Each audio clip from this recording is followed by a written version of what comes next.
Jom belajar bersama Ustazah Nora.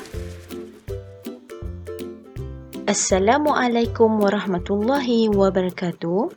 Hari ini kita akan belajar tajuk memuliakan tetamu. Sebelum meneruskan lagi pelajaran kita hari ini, kita akan tengok objektif pembelajaran. Yang pertama, murid dapat menjelaskan tuntutan hadis secara ringkas. Kedua, murid dapat menerangkan maksud tetamu. Ketiga, murid dapat menyatakan 3 cara memuliakan tetamu. Dan yang keempat, murid dapat menyatakan 3 kepentingan memuliakan tetamu. Murid-murid dah bersedia? Jom kita baca dan fahami hadis yang berkaitan dengan tajuk. Berdasarkan hadis Nabi sallallahu alaihi wasallam, an Abi Shuraihil Khuza'i radhiyallahu anhu anna an-nabiyya sallallahu alaihi wasallam qala wa man kana yu'minu billahi wal yawmil akhir falyukrim dhaifahu. Rawahul Bukhari wa Muslim. Maksudnya, daripada Abu Shuraih Al-Khuza'i radhiyallahu anhu bahawa Nabi sallallahu alaihi wasallam bersabda, dan sesiapa yang beriman kepada Allah dan hari akhirat, maka dia hendaklah memuliakan tetamunya. Riwayat Bukhari dan Muslim. Tuntutan hadis. Hadis tersebut menuntut kita supaya menerima kedatangan tetamu, melayani dan memuliakannya. Kita wajib melayani tetamu kerana perbuatan ini merupakan bukti keimanan kepada Allah dan hari akhirat. Apakah maksud tetamu? Murid-murid tahu apa maksud tetamu? Jom kita lihat.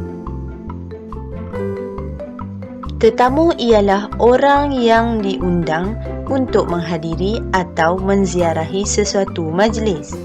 Diulang, tetamu ialah orang yang diundang untuk menghadiri atau menziarahi sesuatu majlis.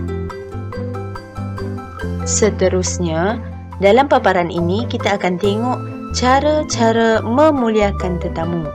Yang pertama, menyambut kedatangan dengan mesra dan gembira. Kedua, memberi salam dan bertanya khabar. Ketiga, menyediakan tempat yang sesuai untuk tetamu. Keempat, menyediakan juadah. Dan yang kelima, memberi layanan yang baik dan ikhlas. Murid-murid mesti nak tahu kan kenapa kita wajib memuliakan tetamu.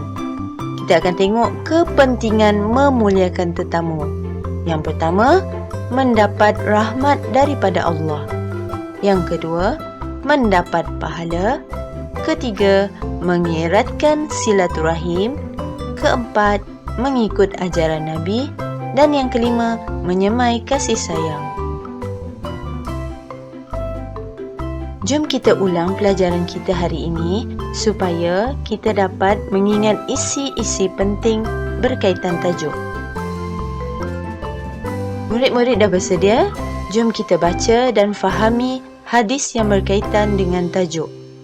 Berdasarkan hadis Nabi sallallahu alaihi wasallam, an Abi Shuraihil Khuza'i radhiyallahu anhu anna an-nabiyya sallallahu alaihi wasallam qala wa man kana yu'minu billahi wal yawmil akhir falyukrim dhaifahu.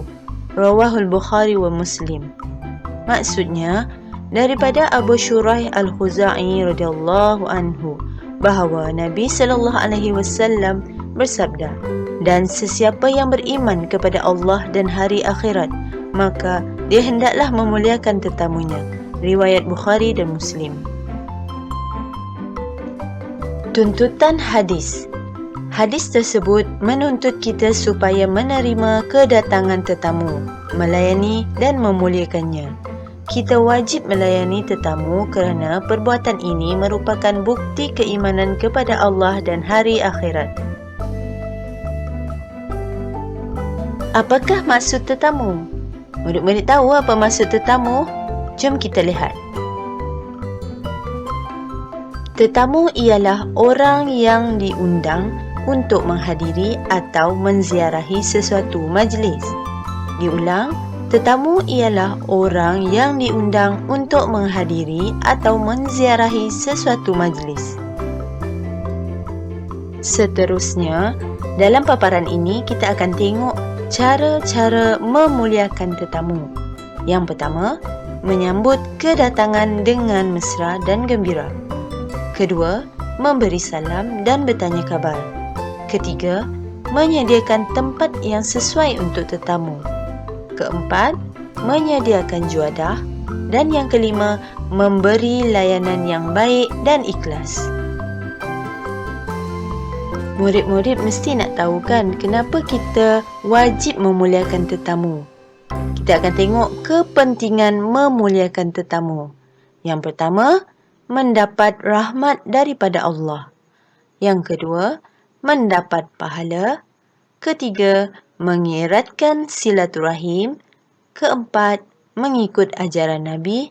Dan yang kelima, menyemai kasih sayang.